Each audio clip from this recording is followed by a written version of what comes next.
이번에는 전일장을 분석해서 오늘장을 좀 더 심도 있게 들여다보는 시간인데요. 오늘 반가운 분입니다. 전상현 전문가 화상 연결되어 있다고 합니다. 전문가님 안녕하세요. 네, 안녕하세요. 네, 전문가님 오늘 정말 기분 좋은 상승장 속에서 이렇게 뵙게 되어서 또 한번 기쁘게 이렇게 인사를 드립니다. 현재 지금 오늘 시장 상황, 전일장과 오늘장 특이사항 어떻게 보고 계신가요? 네, 어제도 아주 기분 좋게 상승으로 마무리했는데요. 오늘도 출발이 좋습니다. 코스피가 어제 같은 경우는 전 거래일 대비 37.7포인트 오른 2659.23에 마감을 했고요. 코스닥 지수는 역시 20.58포인트 오른 891.80에 마감을 했는데 오늘은 또 기분 좋게 또 상승을 하고 있네요. 네, 네. 네, 말씀하시죠. 네, 계속해서 말씀해 주시죠. 현재 지금 시장 상황 긍정적인 추세 이어가고 있는데요. 계속해서 들어보도록 하겠습니다. 네, 전일장 특이사항 보면 코스피가 상승으로 마무리를 했습니다. 오랜만에 봅니다. 코스피 총 10위권 전체가 다 빨간색으로 아주 붉게 물들었는데 어제 기분 좋게 하루 투자를 마무리한 하루고요. 네, 죄송합니다. 코스닥 역시 상승으로 마무리했습니다. 코스닥 역시 총 10위권 안쪽은 전부 다 상승으로 마무리를 했습니다. 자, 전일장 특이사항 중에서 어제 상한가로 마무리한 종목들이 좀 많습니다. 지금 그 전일가를 좀 빨리 넘긴 이유가 상한가 마무리가 좀 많기 때문에 이 부분을 잡으려고 하는데, 자, 일성건설입니다. 78년 설립돼서 토목공사, 건축공사, 녹지조성사업 등의 조경공사, 아파트 분양사업 등을 성장해온 그 종합건설회사입니다. 그 시공능력 평가의 기준으로 도급순위 64위로 작년 28위 대비 상승을 했습니다. 이 부분이 이제 그 대통령 그 당선인이죠. 윤석열 대통령 당선인의 주택 안정을 위한 주택 공급 확대와 부동산 세제 개편 그리고 재건축 규제 완화 등 주요 공약에 대한 기대감으로 건설주가 일제히 오르었습니다. 정책 기대주이기는 하지만 원자재 상승 부분도 있고 실제 공급까지의 시간차 등은 고려가 필요합니다만은 어쨌든 기분 좋게 전체 장이 고르게 오른 것은 눈여겨볼 일입니다. 일성건설은 기존에 1월달 초부터 6,600원에서 꾸준히 가다가 점차 하락을 가다가 어제장에서 상한가로 마무리했습니다. 또 다른 건설회사입니다. 범양건영인데요. 58년 8월 20일에 설립이 되었고 1988년 5월에 유가증권 시장에 주식을 상장했습니다. 그 토목 건축 사업 부문으로 구성되어 있으며 종속회사가 물류청구 임대업이나 그 모듈러 주택 제조업을 영위하고 있습니다. 기본적인 도로 확포장 공사나 택지조성, 해군기지, 전력구, 화력발전소, 토건, 터널 이런 토목 쪽에 주로 하고 있기는 하지만 어제 역시 대통령 당선인 윤석열 대통령 당선인의 주택 안정을 위한 주택 공급 확대에 대한 기대감으로 상승을 하고 결국 상한가로 마무리했습니다. 범양건영 같은 경우도 올 초에 7,800원 선에서 가다가 계속해서 하락을 했습니다. 어제 상한가로 마무리했고 오늘부터는 장을 좀 눈여겨보셨으면 좋겠습니다. 자, 랩지노믹스입니다. 2002년에 설립돼서 체외 진단 서비스와 진단 제품 개발업을 영위하는 기업이죠. 코넥스 시장에서 2014년 코스닥 시장으로 이전 상장을 했습니다. 자체 개발한 BI 플랫폼 기반 암 진단 서비스와 국내 최초 NGS 기반 NIPT 산전 기형아 검사 서비스 등을 제공 중입니다. 랩지노믹스는 이사의 결의를 통해서 그 증자 비율 200%의 무상증자를 결정했다고 밝혔습니다. 이번 무상증자가 완료되면 현재 발행 주식 1,133만 541주에서 그 신주 2,266만 1,082주가 추가돼서 총 발행 주수가 3배로 3,399만 1,623주인 3배로 증가합니다. 신주 배정일은 4월 1일이고 상장 예정일은 4월 25일입니다. 그 무상증자 재원은 주식 발행 초과금을 활용할 예정인데 무상증자 발표일과 권리락 당일은 보통 단기 급등세가 나오는 경우가 많습니다. 그래서 무상증자 등은 굉장히 중요한 뉴스로 주식 투자할 때 눈여겨보셨으면 좋겠습니다. 랩지노믹스가 등락을 거듭하다가 어제 상한가로 마무리했고요. 같은 형식의 그 무상증자 주식인데 플랜티넷입니다. 네트워크 차단 방식의 인터넷 유해 콘텐츠 차단 서비스 사업을 영위하고 있으면서 IT 기술을 활용한 신사업을 추진하고 있습니다. 매출은 내수가 86.42%고 수출은 13.58%로 구성이 되어 있습니다. 이 회사도 역시 플랜티넷이 15일이죠. 장 마감 후 보통주 한 주당 신주 한 자를 배정하는 무상증자를 결정했다고 공시했습니다. 이 새로 발행되는 주식은 보통주 766만 2,320주고요. 신주 배정 기준일은 3월 31일, 그다음에 신주 상장 예정일은 4월 25일입니다. 신주 상장 예정일이 두 회사가 같죠. 통상 무상증자를 하면 그 유통되는 주식 수가 늘어나게 되죠. 당연히 거래가 활발해지고 주가에 호재로 작용하게 됩니다. 발행 주수 증가로 한 주당 가격이 하향 조정되면은 이전보다 거래량이 늘어서 가격 왜곡 현상이 줄고 저가 매수세가 몰리기 때문이죠. 무상증자는 보통 회사의 이익 잉여금이나 자본 준비금 등으로 자본금을 충당하기 때문에 기업의 무상증자 결정은 실적이나 재무구조가 양호하다는 뜻으로 시장에서 반영이 되기 때문에 주가 상승에 요인이 되고 있습니다. 자, 플랜티넷도 어제 15일부터 계속해서 상승하고 있습니다. 자, 전일장에서 상한가로 마무리한 종목입니다. 서울리거입니다. 1991년에 설립돼서 2002년에 코스닥 시장에 상장된 모바일 액세서리 제조 기업입니다. 현재는 그 MSO 병원 경영 지원 회사 사업과 헬스케어 사업에 주력을 하고 있고요. 연계 대상 종속 사업은 메디자인, 서울리거 홍콩, 서울리거 뷰티 등이 있는데 자체적으로 상승했다기보다는 치과 임플란트 업체 디오의 경영권 인수 소식으로 가격 상한선까지 뛰었습니다. 디오는 경영권을 매각하기 위한 주식 매매 계약을 체결했는데요. 그 세심 컨소시엄이 최대 주주인 디오홀딩스와 특수관계인 등이 보유한 지분 417만 563주를 인수하고 세심 컨소시엄은 제3자 배정 유상증자 형태로 신주 241만 6,146주도 사기로 했습니다. 이 세심 컨소시엄이 총 3,064억 원을 들여서 658만 6,709주를 확보하는 겁니다. 그럼 이제 세심 컨소시엄이 어떤 회사냐가 되는데 그 투자 전문 기업이 세심과 서울리거 등으로 구성이 되어 있습니다. 컨소시엄을 이끄는 세심은 휴재 창업자 홍성범 상하이 서울리거 의료미용병원 대표원장이 지분을 100% 보유하고 있는 업체입니다. 이것 때문에 서울리거가 상한가로 간 것으로 판단되고 있습니다. 계속 횡보장을 가고 있다가 어제 상한가로 마무리했습니다. 자, 세림 BNG도 상한가로 갔는데요. 식품 포장용 플라스틱 용기를 제조하는 진공 성형 사업 부문과 친환경 생분해 원료를 이용한 생분해 필름을 제조하는 친환경 사업 부문을 영위하고 있습니다. 이 회사 역시 자체적인보다도 세림 BNG가 친환경 플라스틱 제조의 성장 가능성이 주목을 받으면서 코스닥 시장에서 어제 개장 21분 만에 상한가를 기록을 했는데요.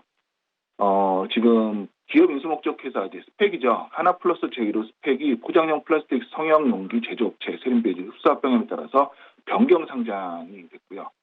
진공 성형 기술을 이용한 식품 포장용 용기 등을 판매하고 있습니다. 어제 급등세는 친환경 플라스틱 원료 공급 기업인 그린바이오가 옥수수 전분을 발포해서 만든 플라스틱을 대규모 수출한다는 소식이 전해진 데 따라서 상한가로 간 것으로 판단이 됩니다. 그린바이오는 최근 말레이시아에서 10년간 3조 원 규모의 수주 규모를 따내고 올해부터 매출이 기하급수적으로 늘어날 것으로 전망하고 있습니다. 세림바이오 역시 횡보장을 이어가다가 어제 상한가로 마무리했습니다. 자, 뉴스 팩트를 통해서 보는 주식 투자입니다. 지금 뉴스를 보게 되면 지금 기름값이 굉장히 많이 뛰고 있죠. 지금 이게 약간 시간차를 두고 수입되고 있는 기름값과 지금 공급되고 있는 기름값 차이가 좀 있는데요. 국제유가는 하락을 하고 있는데 소비자 유가는 상승을 하고 있습니다. 16일 한국석유공사에 따르면 15일에 뉴욕 상장 상업거래소에서 두바이 현물이 전일 대비 10.1달러 하락한 배럴당 100달러 선이 깨졌습니다. 99.78달러의 거래를 마쳤는데 러시아가 우크라이나 침공을 시작하고 그에 대한 국제사회의 제재가 본격화되면서 지난 2일에 100달러 선을 넘어선 이후 10거래일 만에 100달러 밑으로 내려왔죠. 역시 국내산 브렌트유는 역시 100달러 아래로 떨어졌습니다. 국제유가 하락은 중국이 코로나19 재확산으로 봉쇄 조치를 강화하면서 수요 감소가 전망이 우세해진 결과죠. 중국의 코로나19 확진자 수가 지금 현재 3,507명으로 전일 1,337명에 비해서 2배 이상 증가했고요. 지금 현재 선전 등 대도시의 봉쇄 조치를 강화하고 있습니다. 석유공사 측은 이번 봉쇄 조치로 중국의 하루 석유 수요가 최대 50만 배를 감소할 것으로 예상을 하면서 역시 이게 국제유가를 낮추는 요인으로 꼽히게 되는데 그 국내 주유소에서 판매하는 휘발유 등 석유 제품 가격에 반영되기까지는 최소 2주 정도 시간이 걸릴 것으로 보입니다. 국내 정유업체가 원유를 가져와 석유 공급으로 공급하기까지 통상 2, 3주 소요된다는 점에서 이런 일이 생기고요. 당연히 이 부분도 좀 눈여겨보셔야 될 게, 정유업체 등은 이 시간 차이에 의해서 추가적인 수익이 발생할 수 있겠죠. 그리고 경유와 휘발유가 지금 비슷하게 가고 있는 것도 좀 특이한 사항인데, 유럽의 경유가 많이 활용되면서 지금 전체적으로 경유가가 많이 오른 것도 하나의 이유입니다. 자, 앞서 방송에서도 말씀을 해주는데 코로나가 오는 확진이 60만을 돌파했습니다. 연일 사상 최대고 거리두기는 완화를 예상하고 있는데 지금 방역당국이 지난 14일부터죠. PCR 검사로 확진 판정을 받은 사람 외에 병원 의원에서 받은 전문가용 신속 항원 검사가 양성인 경우도 바로 확진자로 분류하면서 최근 확진자 수가 크게 증가한 것으로 보입니다. 지난 10일부터 한 주간 일일 확진자 수가 32만, 28만, 38만, 35만, 30만, 36만, 40만에서 하루 평균 34만이었는데요. 오늘은 그 평균치를 거의 2배에 다다르는 62만 명이 발생을 했습니다. 당초에 방역당국이 국내 다수 연구팀의 예측치를 통해서 유행 정점 시기를 16일에서 22일로 보고 신규 확진자 수가 일평균 31만에서 37만 정도로 전망을 했는데 실제 유행 규모는 이를 훨씬 뛰어넘을 것으로 예상이 되고 있습니다. 다음 주부터 그 사적 모임 6인, 그 다음에 오후 11시 영업의 현행 사회적 거리두기가 오늘 20일 종료되고, 이번 주 금요일부터 18일 정도에 그 새로운 거리두기 조정란을 확정하고 할 것으로 예상이 되는데, 현재 예상치는 계속 나오고 있습니다. 사적 모임 8인에, 자정까지 영업하는 걸로 보고 있는데, 이 부분 역시 같이 보셨으면 좋겠습니다. 특히 이제 청와대 청원에도 올라가 있지만, 5세 미만 어린이들까지, 이 부분에 대해서 백신 접종에 대한 얘기가 계속 나오고 있기 때문에 백신과 코로나 그리고 러시아와 우크라이나 전쟁은 계속해서 보셔야 될 것 같습니다. 자, 어제 새벽에 미국 연준이 금리를 인상했습니다. 0.2에서 0.5로 상향을 했고 미 연방준비제도가 16일 현지 시간이죠. 금리를 0.25%포인트 인상을 했습니다. 2018년 이후 첫 금리 인상으로 연준이 3월부터 금리를 제로 금리에 가깝게 유지했습니다. 지금 3년 3개월 만인 것 같은데 이틀간의 FOMC 정례 회의 성명서를 통해서 연방 기금 금리의 목표 범위를 0.2에서 0.5포인트로 올리기로 결정을 했습니다. 자, FOMC 위원들이 올해말 금리 수준을 1.875%로 예상을 했습니다. 굉장히 높은 수치인데요. 지금 현재 0.5에서는 남은 6번의 FOMC 회의 때 매번 0.25포인트씩 인상을 해야지 가능한 부분이고 2023년 말에는 약 2.75, 2024년에는 이 금리를 유지할 것으로 예상이 되고 있습니다. 기존 금리 인상 전망보다 훨씬 빠른 속도로 올라가고 있고 지금 현재 추세는 연준이 17차례나 금리를 인상한 2004년에서 2006년 시기와 비슷하고 제로 금리 시대가 저물어가는 것을 확인할 수 있겠습니다. 네. 자, 삼성전자. 네, 현재 지금 내용 도움 말씀 잠시 정리를 좀 해보도록 하겠습니다. 정말 많은 이슈들을 소개를 해주셨는데요. 잠시 좀 정리를 해보겠습니다. 먼저 첫 번째로 소개해주신 뉴스가 현재 지금 국제 유가 정말 변동성이 큰 상황 보여주고 있습니다. 130달러 선까지 치솟았다가 현재는 100달러 선을 하회하고 있는데 왜 정유주는 내려가는데 주유소의 기름값은 내려가지 않을까 이런 고민들 많으실 것 같은데요. 국제 유가랑 국내 소비자 유가 2주 정도의 시차가 있다라는 얘기도 함께 해주셨고요. 이어서 코로나19 신규 확진자 수 계속해서 역대 최다치를 기록하고 있는 가운데 이번 주말을 기점으로 조금 거리두기 방안 조정이 있을 것으로 전망된다라는 얘기도 해주셨고 여기에 미 연준의 금리 인상 이슈까지 짚어주셨습니다. 여기에 지금 한 가지 더 살펴볼 이슈가 있죠, 전문가님? 네네, 맞습니다. 삼성전자가 메타버스와 로봇을 향후 신성장 사업으로 선정을 했습니다. 삼성전자가 16일 정기 주주총회에서 메타버스와 로봇 두 분야를 신성장 사업으로 적극 육성할 계획이라고 밝혔고요. 한종인 삼성전자 부회장은 이날 메타버스와 로봇 등 신사업 발굴을 통해서 성장 모멘텀을 확대하겠다라고 밝혔습니다. 중장기적으로 기존 사업 경쟁력을 강화하고 신성장 동력 육성 발굴도 병행해서 지속하는 사업 포트폴리오를 구축할 것이라고 하면서 최적화된 디바이스와 솔루션을 개발하겠다고 하는데 업계 전반에 미치는 영향이 클 것으로 판단이 됩니다.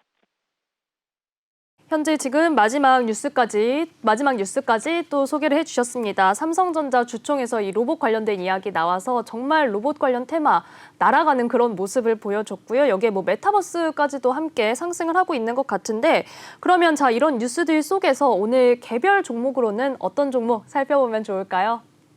네, 오늘 관심 종목은 하나는 캐리소프트를 가지고 왔습니다.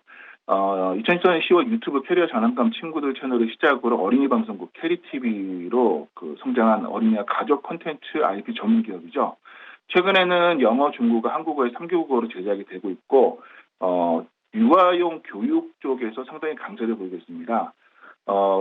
코로나가 계속해서 이어지고 있는 상황에서, 이 아이들은 어떻게 적이 안 되더라고요. 그래서 특히 아이들 같은 경우는 코로나에서도 보호를 해야 되지만 교육 부분을 놓칠 수 없기 때문에 캐리소프트 같은 경우는 계속해서 좀 보셨으면 좋겠다라는 생각이고 현재 연초에 17,500원에서 꽤 많이 떨어진 상황에서 지금 만 원대 정도에서 왔다 갔다 하고 있는데 코로나가 계속 지속되는 부분을 같이 한번 보셨으면 좋겠다는 생각이고요. 또 하나는 삼성 주총에서 나온 얘기죠. 로봇 관련해서 들어가는데 로봇 관련해서 유진 로봇, 로봇은 여러 가지가 있지만 유진 로봇을 일단 기본적으로 가져놨습니다. 88년 설립되었으면서 2005년 상장이 됐고요. 자율주행 로봇 솔루션, 그다음에 물리 로봇, 청소 로봇 및 스마트 팩토리 분야 사업을 전개하고 있습니다. 앞으로 이제 삼성전자가 신성장 사업으로 계속해서 간다고 하는 부분이 있기 때문에 메타버스와 함께 로봇 산업도 계속해서 보셨으면 좋겠고요. 유진 로봇 같은 경우도 연초에 7,000원에서 지금 조금 떨어져 있는 상태, 10% 정도 떨어져 있는 상태인데 어제 시외 종목에서 시간의 종목에서 강세를 보였고 오늘도 역시 앞으로 이제 계속해서 주목해서 보셨으면 좋겠다 싶어서 이 두 종목을 가지고 나와서 말씀드려봤습니다.